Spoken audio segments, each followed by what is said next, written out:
Vamos lá, deixa eu ficar aqui.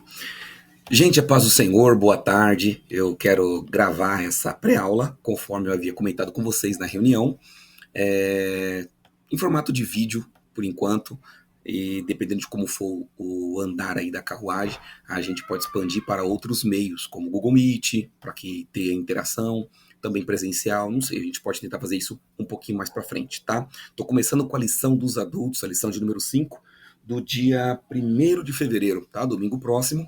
E eu vou deixar aqui algumas observações sobre o tema central da lição, com a intenção aí de subsidiá-lo, tá? O tema da lição é o Deus Filho, tá? Essa aqui é a lição dos adultos, certo? Eu tenho algumas anotações aqui e eu vou pontuar o que veremos nessa pré-aula, tá? Os pontos centrais que eu vou abordar. De vermelho é o que nós vamos comentar logo em seguida, tá? Introdução, Trindade ontológica, que é a proposta da revista, dá uma relembrada em questão de trindade.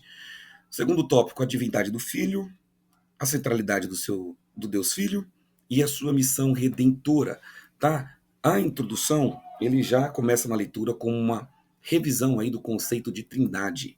E a pergunta que eu deixo é: você entendeu a trindade?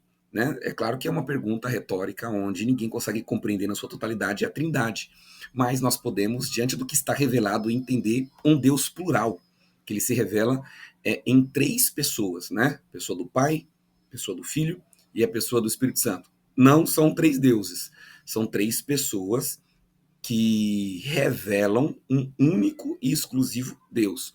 Tem um texto clássico de Deuteronômio capítulo 6, verso 4, que vai dizer: ouve Israel, o Senhor, seu Deus, é um, ou o Senhor, o seu Deus, é o único Deus, né? A palavrinha para um ou único, que aparece lá no texto de Deuteronômio, no hebraico, é Errad. E Errad é uma unidade composta, ou seja, dá uma ideia de plural, mas não é o nosso tema hoje, tá? Você entendeu a trindade? Tá, vamos lá. Essa aqui é uma proposta para que os irmãos consigam aí, caso estejam patinando ainda sobre o tema trindade, que não é somente o tema do trimestre. Cada lição está abordando pessoalidade de Deus, deidade, divindade, essas coisas. Mas, só para mostrar aqui uma imagem que eu acho que é super didática, tá? No centro aqui, ó, a gente vê Deus, né? Deus, que nós servimos a um único Deus, tá? Esse é o monoteísmo bíblico. Existe um único Deus. Aos romanos, Paulo vai dizer que o ídolo nada mais é. Não é nada. É criação da nossa mente, né? Salomão diz isso também em Eclesiastes. Mas vamos lá, focando aqui. Ó, nessa imagem nós conseguimos perceber aqui, de forma muito didática, pelo menos eu a considero. Aqui à esquerda, no canto superior esquerdo, aqui, ó, o Pai, superior direito, o Filho e o Espírito Santo. Deus, aqui, ó, no meio, certo? E essas colunas que estão direcionando um ao outro aqui, ó, tá? Ó. Começando pelo centro, Deus, o Filho é Deus. Isso aqui a gente não pode discutir. O Pai é Deus, é indiscutível, a Bíblia revela o Pai como Deus. E o Espírito Santo é Deus.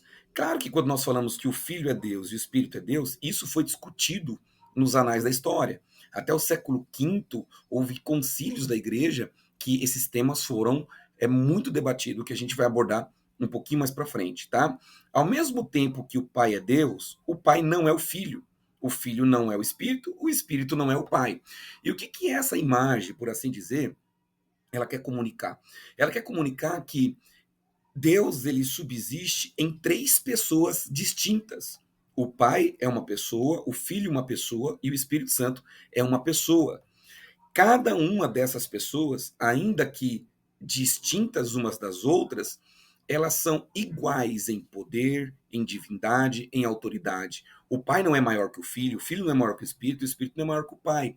E assim sucessivamente. Isso nós chamamos de trindade, né, ontológica, tratando sobre o ser da divindade. É claro que também a gente podia falar sobre a economia da trindade, que é o Filho se submete ao Pai. Né? A gente vê em diversos textos o Filho orando para que o Pai faça a vontade dele. No Getsemane, por exemplo, o Jesus ora: Pai, se possível, passa de mim esse cálice. Todavia não seja feito a minha vontade. Ele tem uma vontade.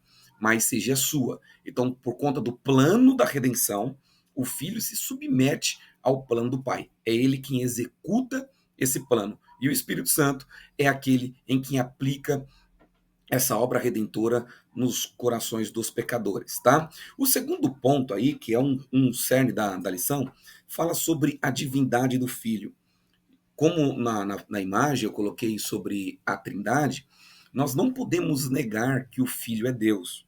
Gente, muito cuidado com as questões sobre o Filho de Deus, porque o Filho não teve um começo, tá? Dentro de uma linguagem humana, carnal, terrena, nós podemos tentar fazer uma comparação de que eu, Rafael, sou filho, tenho pai e mãe, então eu tive um começo, né? Mas então isso se aplica ao filho de Deus? O filho de Deus, então, ele passou a ser filho? Não, gente. Não é assim que funciona. E a gente vai ver isso justamente aqui, ó, sobre a existência eterna e alguns erros que são combatidos sobre o filho, tá? O filho existe eternamente? Como que a gente pode explicar melhor isso? A existência eterna. Quando eu penso na criação, em João capítulo 1, a gente vê que Jesus ele é o criador, né? Todas as coisas vieram à existência na linguagem de João por meio dele, né? Em Colossenses, tantos textos que a gente poderia citar, eu não coloquei aqui para ficar o vídeo muito longo, que a gente poderia citar vendo o Filho criando e com poder criador. Estamos falando do mundo, dos mundos, tá? Do cosmo por si só. Mas quando nós pensamos no Filho, o Filho ele é gerado. Gravem essa palavrinha. Filho gerado, na lição coloca sobre isso. Ele não é criado, o filho é gerado. E qual que é a diferença? Olha o texto que eu cito aqui.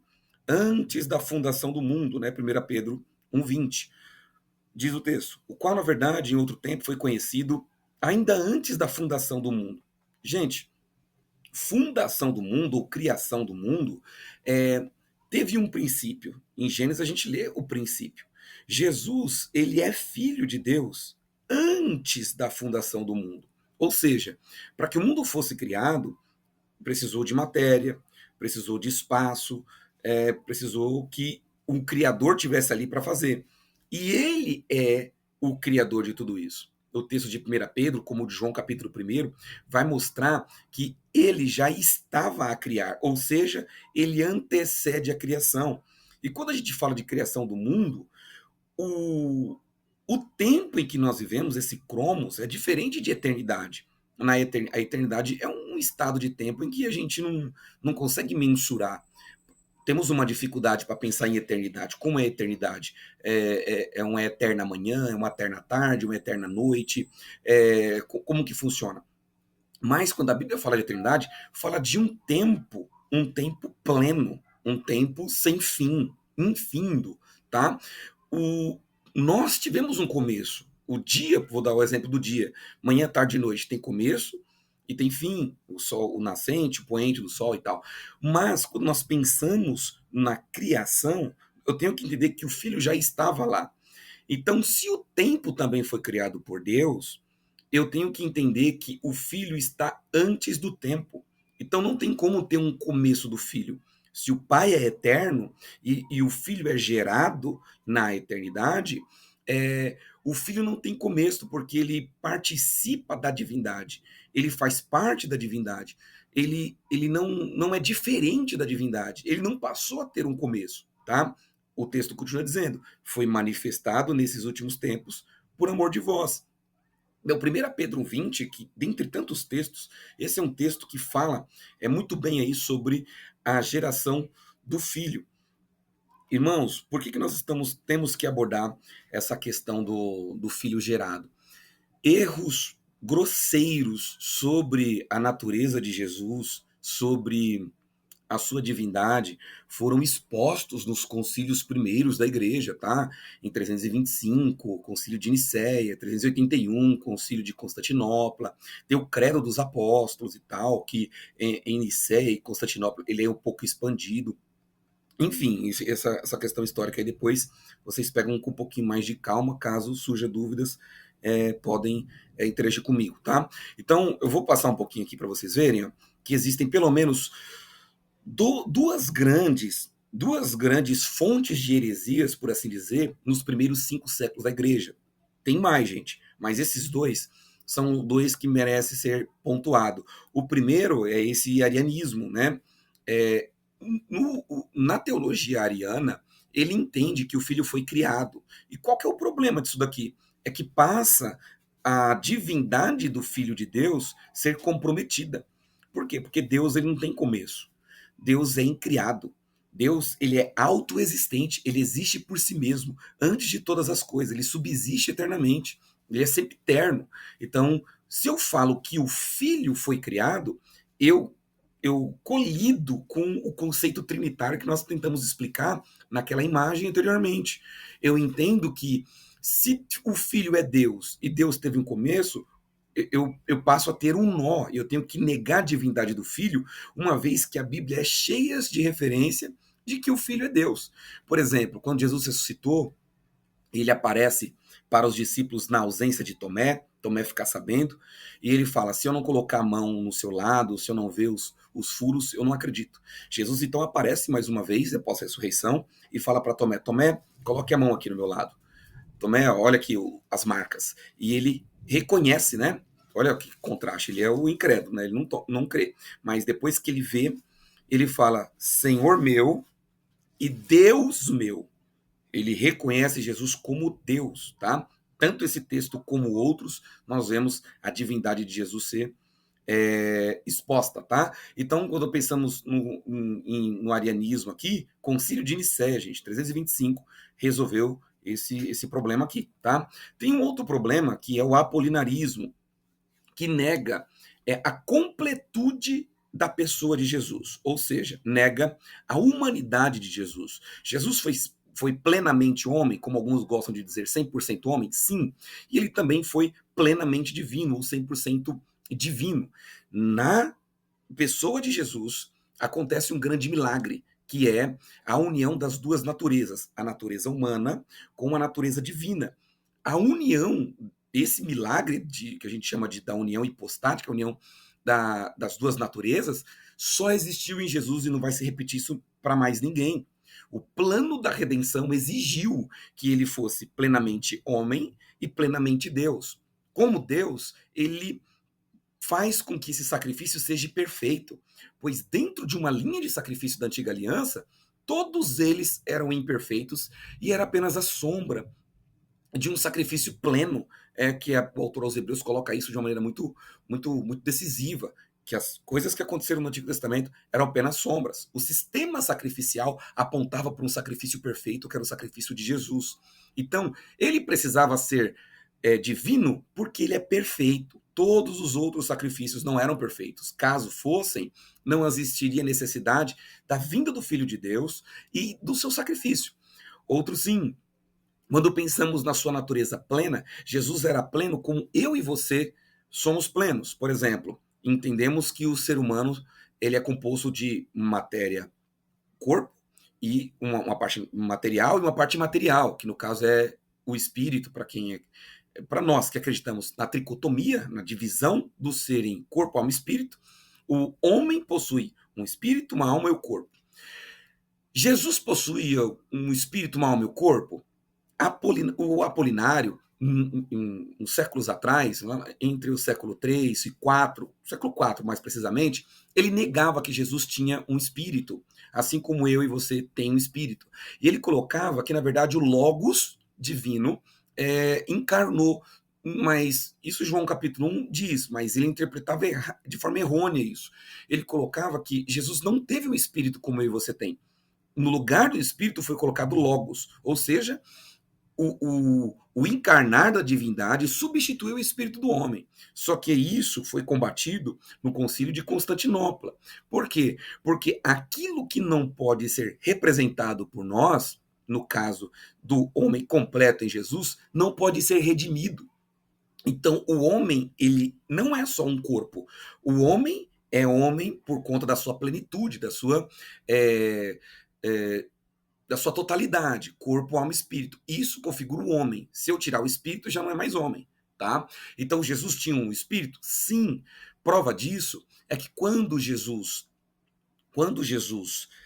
no seu ministério terreno, nós vamos ver que ele angustia-se no Espírito, e não é no Espírito Santo, ele se angustia no seu próprio Espírito, no Getsemane, por exemplo.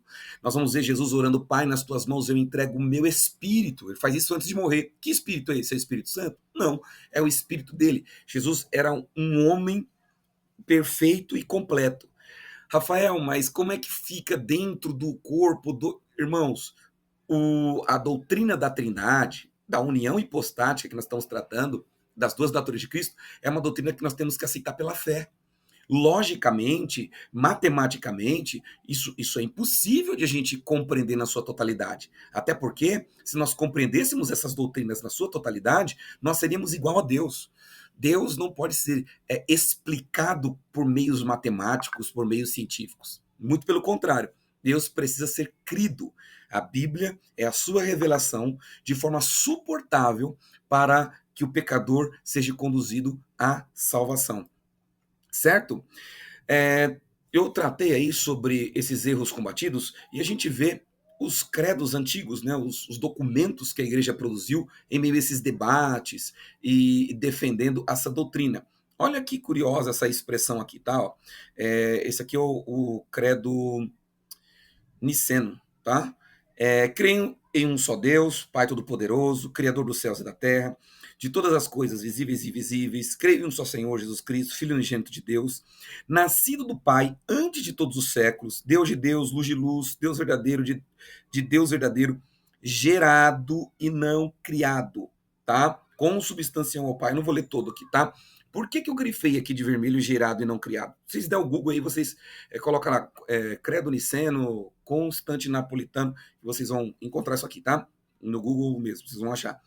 Ele é gerado, ele não foi criado, ele não teve o começo.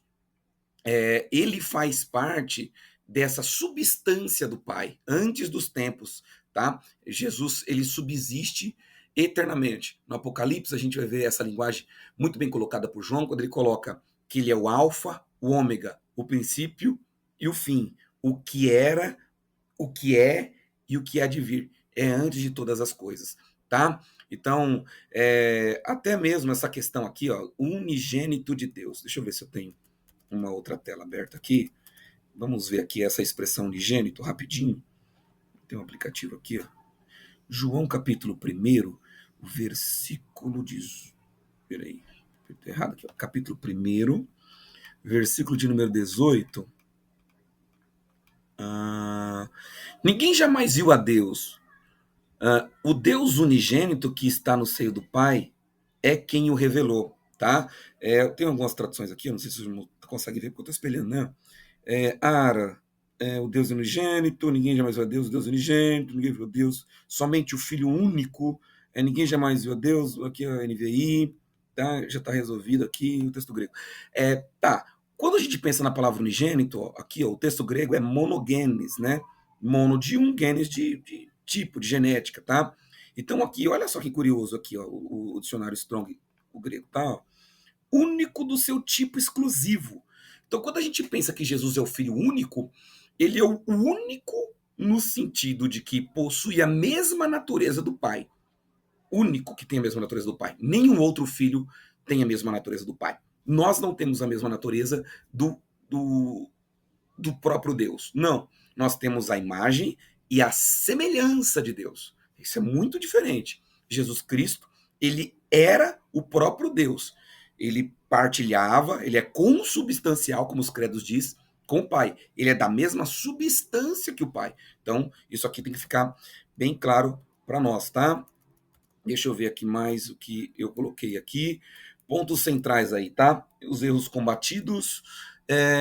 Aí a revista, um terceiro tópico, para não ser tão extenso, trata aí da exclusividade de Cristo na redenção, tá? O texto trabalhado desde o texto áureo, que é o texto da transfiguração, mostra Jesus ali se transfigurando, a sua parte gloriosa, revelando aos seus discípulos a sua glória, e ali a gente vê Moisés e Elias, as representações, os irmãos estão familiarizados com o texto, e a ideia central lá é que Moisés e Elias saem de cima do monte, né? Aquela ideia de Pedro dizendo, façamos 3 tendas e tal, eles somem e fica só Jesus. Isso aponta para nós sobre a exclusividade de Cristo na redenção.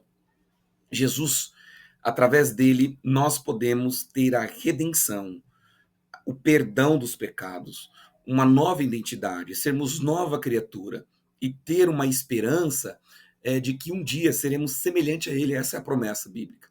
Teremos um corpo semelhante ao dele, viveremos na esfera em que ele vive, estaremos com ele para todo sempre, tá? Então, um ponto que eu destaco aqui, ó, como Deus, ele é o nosso representante, assim como o homem, ele também nos representa, tá? O autor aos Hebreus diz algo muito interessante, falando que ele em tudo foi tentado semelhante a nós. Então, que nós possamos guardar essa firme confissão, tá? Espero ter contribuído. Assistam, caso surjam dúvidas, me questionem, vocês têm meu número no particular e eu quero poder contribuir com vocês com aulas, ou pelo menos a centralidade de pontos teológicos que eu tenho certeza que são embates na sala de aula, tá bom? Que Deus te abençoe, até a próxima, se Deus quiser.